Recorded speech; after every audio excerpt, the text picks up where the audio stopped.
ብዙ ምሁርና ብዙ ሰው ኢትዮጵያ ውስጥ ሶሻሊዝምና ኮሚኒዝም ታንቆለጳጳሰው ሲወደው ያለውና ያስቀኛል። የምሬን ነው የምላችሁ። ለምን ቀሽም ሲስተም ለምን ቀሽም አይዲዮሎጂ እንደሆነ ሶሻሊዝምና ኮሚኒዝም ካፒታሊዝም እጅግ በጣም የተሻለ እንደሆነ በማስረጃ አውራችኋለሁ ማለት ነው። ከዛ በፊት ግን ማንኛውንም መኪናም ሆነ ማሽነሪ ማከራየት ወይ ማከራየትም ከፈለጋችሁ ኳሊቲ የመኪናና የማሽነሪ ኪራይ እኔ ያለውላችሁ ያላችሁ ነው። ከስር ባለው ስልክ ቁጥር በመደወል መከራየትም ሆነ ማከራየት ትችላላችሁ፣ መኪናችሁ ማሽናችሁ ማለት ነው። ለማንኛውም ምን አስደፍሮ እንደዚህ ያስባለ ካላችሁ ኮሚኒዝምና ሶሻሊዝምን ማይመቼ ምክንያት ምንድነው?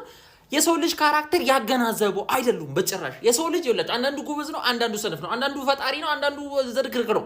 ስለዚህ እኔ በፈጠርኩት እኔ በመለፋው እኩል መናገኝ ከሆነ ለምን እለፋለሁ? እኔ የመስራትን የሰው ልጆች ሀብታም ለመሆን ይሄ ሄዶ ብዙ ነገር የመመኘትን ነገር ስለሚገድብ ኮሚኒዝም ሀብታም መሆን ስለማይፈቀድ በሶሻሊዝም በቃ ለምን እለፋለሁ? እኩል ማገኝ ከሆነ የመስራትን ኢነርጂ የሚገል የሰው ልጅ ካራክተር አንደርስታንድ የማያደርግ ነው። ለመንግስታት ኦቨር የሆነ ፓወር ይሰጣል። ይሄንን ደግሞ በኖርዝ ኮሪያ መመልከት ትችላላችሁ።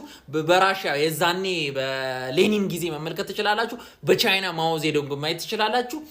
ደርግ መመልከት ትችላላችሁ። ኢትዮጵያ ውስጥ ከደርግ በኋላ ኢትዮጵያ እንዴት እንዳደገች ለዚያው ሚክስድ ነው ኢትዮጵያ የምትጠቀመው አሁንም ድረስ ሚክስድ ነው። ሶሻሊዝም ካፒታሊዝም አዳቅላ ነገር ነው። ሞር ኢኮኖሚ ወደ ካፒታል ይሻላል የተጠጋ ነው። ዞሮም ቆረ ማለት ነውና የምትጠቀመው አሁንም እንደዛ ነው። ኢትዮጵያ ራሱ ከደርግ መውደቅ በኋላ እንዴት ኢኮኖሚ እንዳደገ ገብታችሁ ማየት ነው። ሩቅ አይደለም ባካችሁ። ኖርዝ ኮሪያ ኑሩ ብትባሉ ማናችሁም አትፈልጉም። ሃይማኖት ማምለክ የማይቻልበት በጣም ነፃነት እንደዚህ እንደውሻ ታስራችሁ መኖር አትፈልጉም። ሳውዝ ኮሪያ ግን ኑሩ ብትባሉ ማናችሁም በደስታ ነው የምትኖሩት። ማናችሁም የማንንም እግር ሰማችሁ ትሄዳላችሁ። ለምንድን ነው አሜሪካ ሰው ስራ ለመሄድ እንዲህ የሚንገበገበው በዲቪ በምን? ቻይኖች ራሱ ለምንድን ነው አሜሪካ ለመሄድ የሚንገበገቡት? በዚህ ኮሚኒስት ሆኖ ሀብታም የሆነ ሀገር የለም። ቻይና እንዳትሉ። ቻይና በፍጹም ቻይና ካላችሁ ሲጀመር በቃ ውጡ ከጨዋታው እናንተ። ቻይና ኮሚኒዝምን ልክ ማኦ ዜዶንግ ወርዶ እንደተወችው ሀክቱ ያለሽ ቀን ነው ኮሚኒዝምን ቻይና ሀገር የሆነችው። ዲጂያንግ ነው የሚባለው ዲጂፒንግ ምናምን የሚባለው ሰውዬ አምጡልኝ ብቻ። እሱ ሰውዬ ወዲያው ኢኮኖሚ ላይ የካፒታሊስትን ኢኮኖሚ ሚክስድ አድርጎ አደባልቆ ከኮሚኒዝም ጋር ሲያመጣው ነው። ዋናው ግን ካፒታሊስትነቱን ኢኮኖሚውን ያሳደገው። ይሄንን መመልከት ትችላላችሁ። ማንም ሀገር ኮሚኒስት ሆኖ ደህይቶ እንጂ አድጎ አያውቅም።